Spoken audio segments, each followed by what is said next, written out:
Olá, sejam todos muito bem-vindos a essa palestra virtual do Centro Espírita André Luiz. Primeiramente, gostaríamos de agradecer a participação do Maicon Leal, com a sua música, com a sua arte, e nos ajuda a sintonizar, a nos harmonizarmos para aqui, durante essa oportunidade, recebermos da espiritualidade, através do palestrante dessa noite, recebermos a mensagem edificante, que possamos nos beneficiarmos com essa atividade. Aqueles que quiserem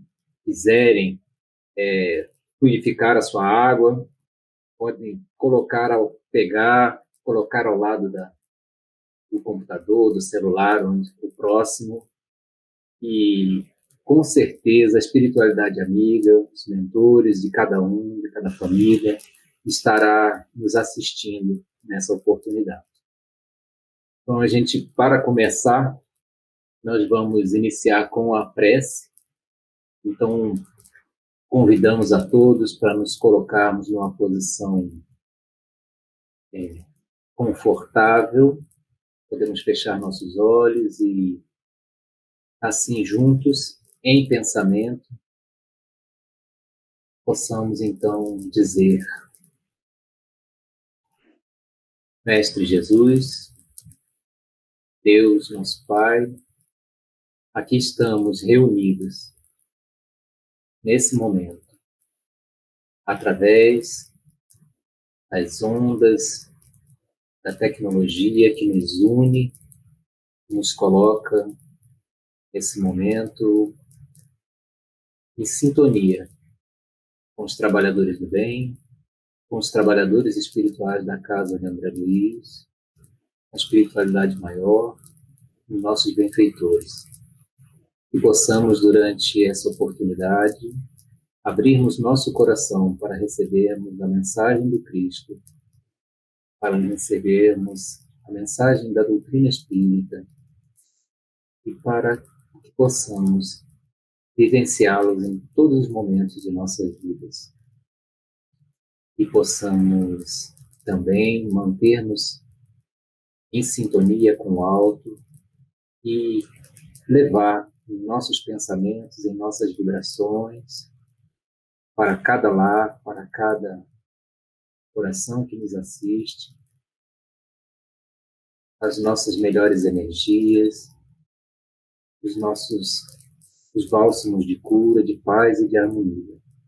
E assim, unidos em comunhão com a espiritualidade amiga, possamos produzir boas vibrações, possamos produzir bons pensamentos, boas energias, que nos curem e que curem o mundo, e curem aqueles que precisam, em cada necessidade.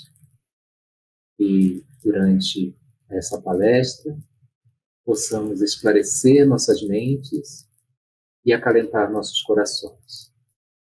Fica conosco, Senhor, hoje e sempre, graças a Deus. Então, nessa oportunidade, gostaria de dar as boas-vindas ao nosso palestrante, que é o Paulo Luiz Sacerdote, e também, de certa forma, pertence aqui um pouco do André Luiz, e hoje ele trabalha no Centro Espírita Vinha de Luz, lá em Vicente Pires, mas é um antigo conhecido nosso aqui da casa. Fará a nossa palestra e trará, como sempre, profundas reflexões acerca de um tema tão atual, que possa nos trazer consolo, que possa nos trazer esclarecimento, ser muito benéfico para todos nós. Então, com você, Paulo, a palavra para a nossa palestra. Boa noite. Olá, queridos irmãos do CEA, o Centro Espírita André Luiz. É sempre um prazer poder estar aqui e contribuir com atividades doutrinárias desta casa. Agradecemos o convite na pessoa de José Luiz. E o tema que nós vamos trabalhar no dia de hoje, vamos refletir, intitulado O Trabalho Cristão em Momentos Difíceis. Para isso, utilizamos como as principais fontes o Evangelho segundo o Espiritismo, capítulo 18, item 16, e um livro ditado pelo espírito de Humberto de Campos, intitulado Estante da Vida, capítulo 35, Sublime Renovação. Começamos nossas reflexões com a seguinte pergunta: quando o trabalho cristão é requerido? Nos momentos de bonança, tranquilidade, em situações em que todos estão felizes? Ou o trabalho cristão é mais requerido nos momentos difíceis? Nos momentos em que faltam palavras? Nos momentos em que as dificuldades se avolumam? Pode parecer paradoxo o que iremos falar e refletir aqui hoje, mas nunca se teve tanta oportunidade de se exercitar o trabalho cristão como agora. Por mais difícil que pareça ser o momento, nos perguntemos como melhor eu posso contribuir com a minha saúde, seja ela física ou mental. E com o próximo, de que forma eu posso contribuir para minorar a sua dor? Pelas suas obras é que se reconhece o cristão. Nós encontramos esse título no item 16 do capítulo 18 do Evangelho segundo o Espiritismo. Nesse item, o Espírito Simeão nos lembra passagem do Evangelho que afirma que nem todos que dizem Senhor, Senhor, entrarão no reino dos céus, mas somente aqueles que fazem a vontade de meu Pai que está nos céus. Alguém acredita, por acaso, que bastará se vestir de trajes do Senhor, tais como camisetas, livros embaixo do braço, repetir palavras que se confundem com mantra para ser salvo? Bastará dizer, sou cristão, para que alguém seja um seguidor do Senhor? Procuremos os verdadeiros cristãos e os reconheceremos pelas suas obras. Uma árvore boa não pode dar maus frutos, nem uma árvore má pode dar frutos bons. Todas as árvores que não dão bons frutos é cortada e lançada no fogo. Essas palavras são do Mestre. Bela essa metáfora da árvore do cristianismo, não? Que frutos devem sair dessas árvores? Que fruto cada um de nós hoje consegue contribuir? A árvore do cristianismo é sempre boa, porém maus são os jardineiros. Nós, pois entendemos de moldá-la pelas nossas ideias, de talhá-la de acordo com as nossas necessidades. Não raras vezes, cortamos, diminuímos, mutilamos a árvore do cristianismo. Quando alguém sedento da árvore da vida procura e vê que secou, em vão pede o fruto de vida a essa árvore que é da vida. Os espíritos amigos nos chamam a atenção para que abramos os nossos olhos, ouvidos e corações. Que possamos cultivar essa árvore da vida, cujos frutos dão vida eterna.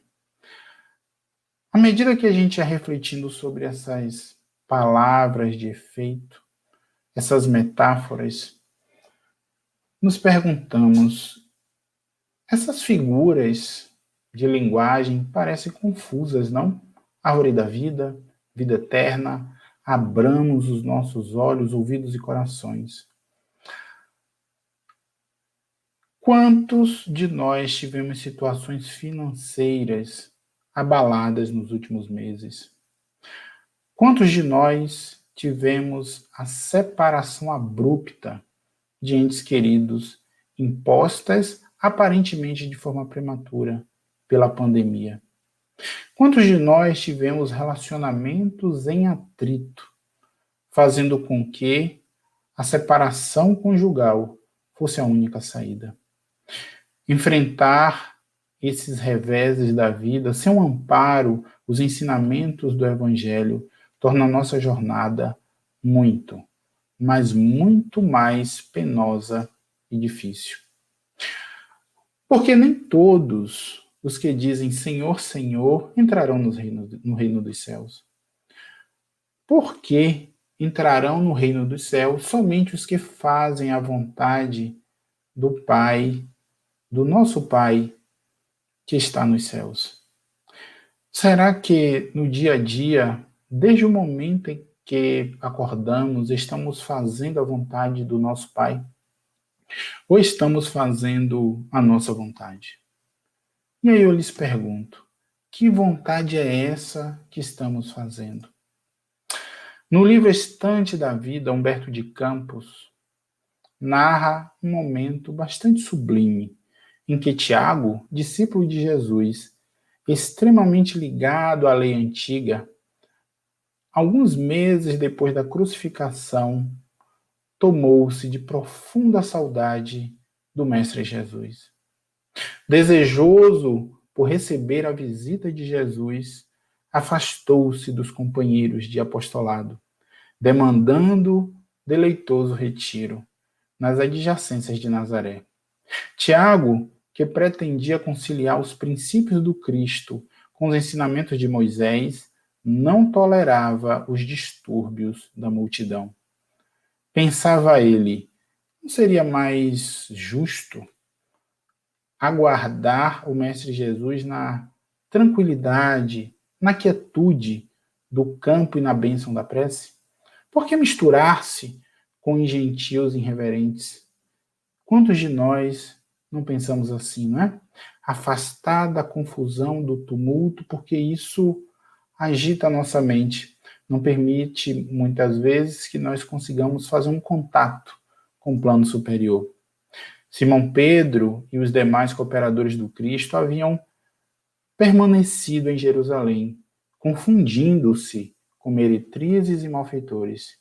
Tiago observava o sacrifício que os companheiros de jornada faziam em favor dos leprosos e dos loucos, das mães desditosas e das crianças abandonadas, mas não desconhecia que entre os sofredores que os cercavam surgiam oportunistas e ladrões. Tiago conheceu de perto os que iam orar em nome da Boa Nova, com o intuito único e exclusivamente de roubar ou matar. Acompanhou o martírio de muitas jovens da família apostólica, miseravelmente traídas por homens de má fé, que lhes sufocavam os sonhos, copiando textos do Evangelho renovador. Observava bocas numerosas, glorificando o santo nome do Senhor, para em seguida extorquirem dinheiros aos necessitados, sem que ninguém lhes punisse a disfarçatez. A gente percebe que nesse ambiente de corrupção, entre os miseráveis que estavam sendo amparados pelos apóstolos, tudo isso revoltava muito Tiago. Na casa do caminho em que se propunha continuar a obra do Cristo, estavam alimentos condenados, de acordo com as crenças de Tiago. Chegavam barris de vinhos com que se intoxicavam doentes, tanto quanto bêbados e vagabundos, que fomentavam a balbúrdia e a perturbação. Desgostoso com tudo isso, Tiago queixava-se a Pedro. E por incrível que pareça, esse rígido pescador que lutava na chefia do santuário nascente rogava-lhe serenidade e abnegação. Tiago se perguntou em um dado momento como sustentar excessos de tolerância quando o Senhor, quando estava com eles, recomendava a pureza. Em razão disso, acreditando guardar-se isento da corrupção, abandonou a grande cidade e confinou-se em um agreste da deliciosa planície, que se eleva acima do povoado, alegre em que Jesus passou boa parte da sua infância. Ali, Tiago contemplava a paisagem, que se desdobrava em perspectivas surpreendentes. Colocava-se com a visão dos lugares santos e lhe recordarem as tradições patriarcais. Diante dele, destacavam-se as linhas notáveis dos camelos, as montanhas do país de Sequém, o monte Gelber e a figura dominante do Tabor. Tiago, habituado ao jejum, comprazia-se em preces constantes.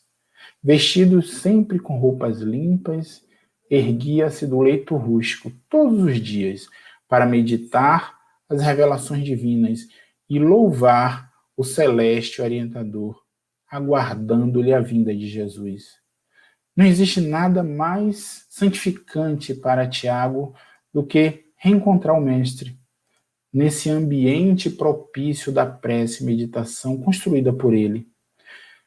Tiago extasiava-se, ouvindo as aves que lhe acompanhavam nas orações, e acariciava contentemente as flores silvestres que lhe balsamizavam refúgio bem tranquilo. Por mais de 200 dias, ou seja, mais de 6 meses, demorava-se em semelhante adoração, ansiando ouvir Jesus, quando, em um certo crepúsculo, doce e longo, reparou que um ponto minúsculo descia dos céus. Nesse momento, Tiago se colocou de joelhos, interrompeu a oração e acompanhou a pequenina esfera luminosa, até que viu transformada na figura de um homem, que avançava em sua direção. Daí a alguns minutos, mal supitando a emoção, reconheceu-se à frente do mestre. Aquele desejo que ele alimentava durante meses estava se realizando. Tiago não tinha dúvidas. Era ele, era Jesus. A mesma túnica simples, os mesmos cabelos fartos a caírem nos ombros. O mesmo semblante marcado de amor e melancolia. Tiago esperou, mas Jesus, como se lhe não assinalasse a presença, caminhou adiante, deixando Tiago para trás. Imaginem vocês a cena. Ele vendo o mestre na sua direção, e de repente o mestre nem fala com ele, passa direto. O discípulo solitário não suportou semelhante silêncio e se ergueu, que ele estava de joelhos. Correu em direção ao mestre. Interrogou: Senhor, Senhor, aonde vais? O mestre voltou-se e respondeu sereno: Devo estar ainda hoje em Jerusalém, onde os nossos companheiros necessitam de meu concurso para o trabalho. E eu, mestre? Perguntou o apóstolo Tiago, aflito. Acaso não precisarei de ti no caminho que te consagro à memória? Nesse momento, Jesus disse a Tiago, abençoando-o com o olhar: O soldado que se retira deliberadamente do combate não precisa do suprimento indispensável à extensão da luta. Deixei aos meus discípulos os infortunados da vida como herança. O Evangelho é a construção sublime da alegria e do amor. E enquanto houver no mundo um só coração desfalecente, o descanso ser-me-á de todo impraticável. Tiago insistiu, mas Jesus disse que deveríamos conservar a elevação e a pureza. Jesus então falou para Tiago: sim, e não te recrimino por guardá-la. Devo apenas dizer que é fácil ser santo à distância dos pecados. Quantas vezes nós, com o objetivo de fazer elevar o nosso eu espírito, nós nos afastamos dos problemas nossos e dos outros, nos recolhemos. E aí é nesse momento que Jesus afirma: é muito fácil ser santo à distância dos pecadores. Tiago, nesse momento, argumenta: não nos classificastes também como sendo a luz do mundo, Senhor? Nesse momento, Jesus sorri triste e fala: entretanto, Tiago, onde estará o mérito da luz que foge da sombra? Saiba, Tiago, que nas trevas da crueldade e da calúnia, da misericórdia e da ignorância, do sofrimento e do crime, acenderemos a glória de Deus na exaltação do bem eterno. Tiago desejaria continuar a sublime conversação, mas a voz se extinguiu na garganta, asfixiada com as lágrimas. E como quem tinha pressa de chegar ao destino, que era Jerusalém, Jesus afagou a testa de Tiago, e que estava em prantos nesse momento, e seguiu.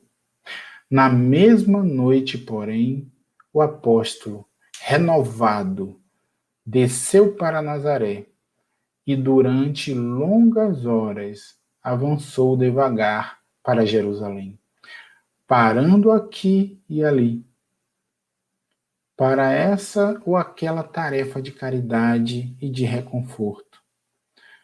E na ensolarada manhã do 7º dia da jornada de volta, quando Simão Pedro veio à sala modesta de socorro aos enfermos, encontrou ali Tiago, debruçado sobre a velha bacia de barro, lavando um ferimento e conversando bondoso ao pé dos infelizes.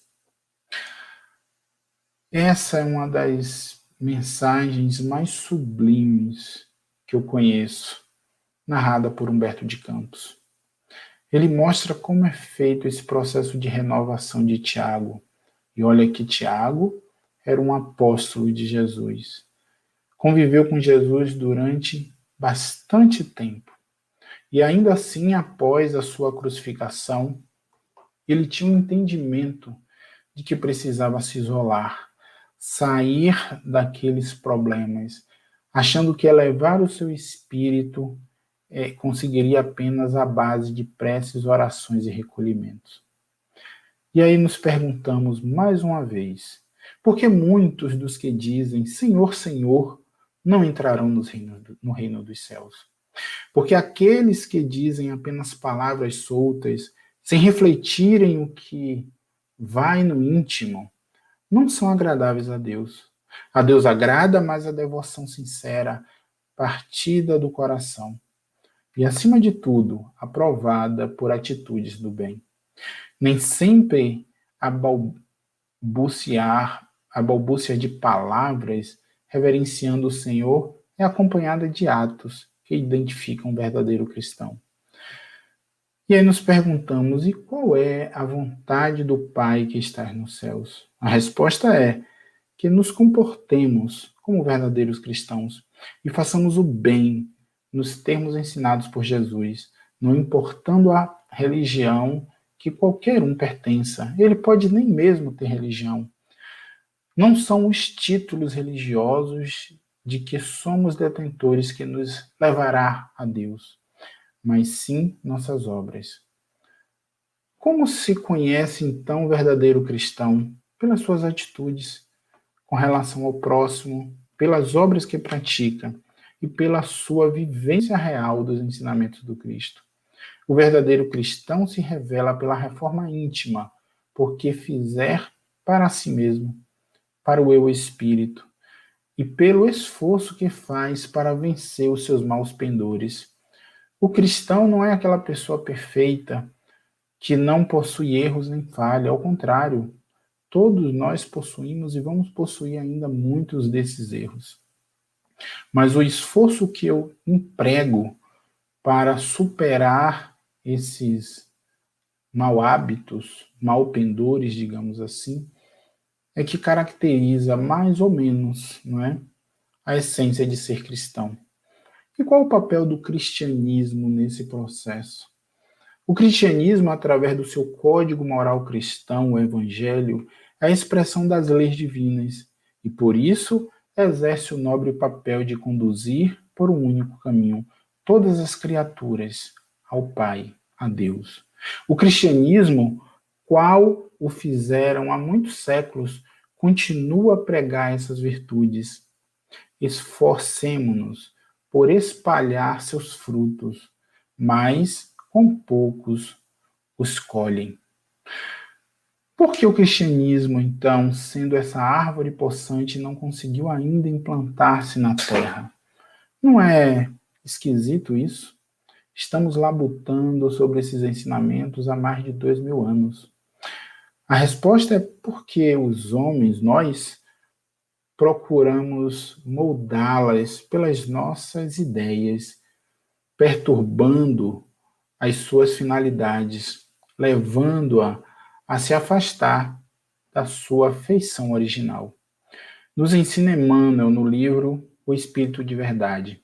Cada espírito se afirma bem ou mal, aproveitando as criações do excelso Pai para subir à luz, ou delas abusando para descer às trevas. Podemos fazer o bem e nos elevarmos. Podemos ficar estagnados ou fazer o mal e afundarmos nas trevas. O que devemos fazer então para que a árvore do cristianismo floresça em nosso orbe? Precisamos sim nos educarmos dentro dos ensinos preconizados por Jesus, através da reforma que comece dentro de nós, sem o que não haverá reforma no mundo que nos rodeia. Mais uma vez, Emmanuel, caridoso, nos explica no livro O Espírito da Verdade. Somente as obras que fizemos em nome do Pai é que serão marcos indeléveis de nosso caminho a testificar de nós mesmos. E concluímos nossas breves reflexões com a afirmativa de que, diante de Deus, só se obtém méritos através de obras no bem, e não através de simples religiosidade, muitas vezes falsas ou de cunho exterior. É no cristianismo que se encontram todas as verdades, e não propriamente em alguma religião ou prática exterior. que a mensagem dessa noite sobre o tema o trabalho cristão em momentos difíceis tenha ficado algum conteúdo, não é? Que possa, de forma sutil, necessária, ainda que lenta, transformar alguma coisa em nossas vidas. Porque somente através da prática e do exercício da caridade é que verdadeiramente nós vamos mudar. A prece é extremamente importante. E ela serve para fortalecer os nossos laços com o divino. Mas não podemos ficar apenas em estado de contemplação. É imprescindível arregaçarmos as nossas mangas, ainda que seja através de momentos como esses, virtuais, trocando mensagens carinhosas de conforto, de amparo, de carinho. Que Deus abençoe a todos e que possamos juntos superar mais esse momento difícil que a humanidade passa. Que Deus nos abençoe, hoje, agora e para todo sempre. Que assim seja.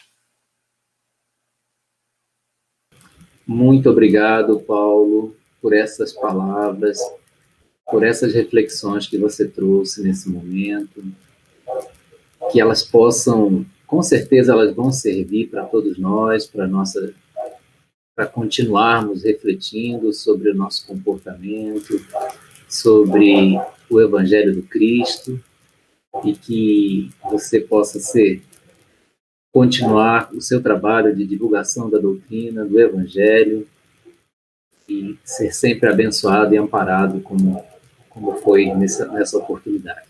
Muito obrigado, Paulo. Então, agora a gente vai passar para a nossa prece de encerramento, de agradecimento por essa oportunidade. Vamos convidar novamente a todos para fechar os olhos e elevar o pensamento ao Cristo, elevar o pensamento ao alto e dizer muito obrigado. Muito obrigado a Ti, Jesus. Muito obrigado, espiritualidade amiga, por esse momento de aprendizado, por esse momento de sintonia, por esse momento de reflexão, que possamos, então, agora, já em nossas casas, né, aqui, cada um em seu lar, possamos permanecer envolvidos por essa atmosfera de paz e de harmonia. E assim, levar a todos os corações com quem compartilhamos a nossa presença, a nossa palavra, e possamos compartilhar a paz de Jesus em todas as oportunidades, seja no nosso trabalho, no nosso lar, com os nossos amigos, com os nossos familiares, e possamos ser verdadeiros mensageiros do Cristo, levando a sua paz, levando a sua mensagem através das nossas atitudes, através das nossas palavras, mas acima de tudo, possamos nos renovar a cada dia, nos renovar a cada oportunidade. Mestre amado, ampare a todos aqueles que encontram-se perdidos, desencontrados dos caminhos, dos teus caminhos, dos caminhos de Deus. A todos que se encontram enfermos, seja em função da pandemia, da Covid ou de qualquer outra enfermidade do corpo.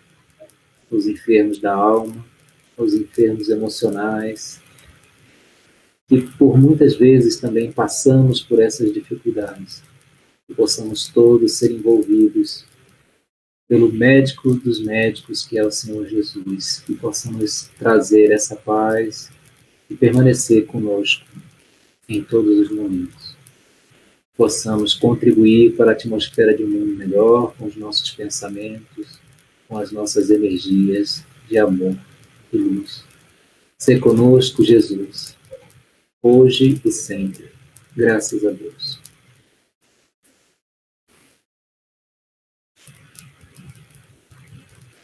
Então, mais uma vez, agradecendo a todos pela presença. Gostaria de lembrar que O Centro Espírita André Luiz se encontra nas redes sociais, no YouTube, também na sua página.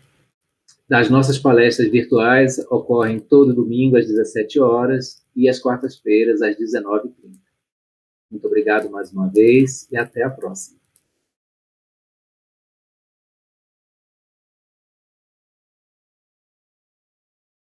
Olá, amigos do Centro Espírita André Luiz. O CEAL agradece àqueles que deram a sua contribuição para que a obra de ampliação do espaço físico fosse executada.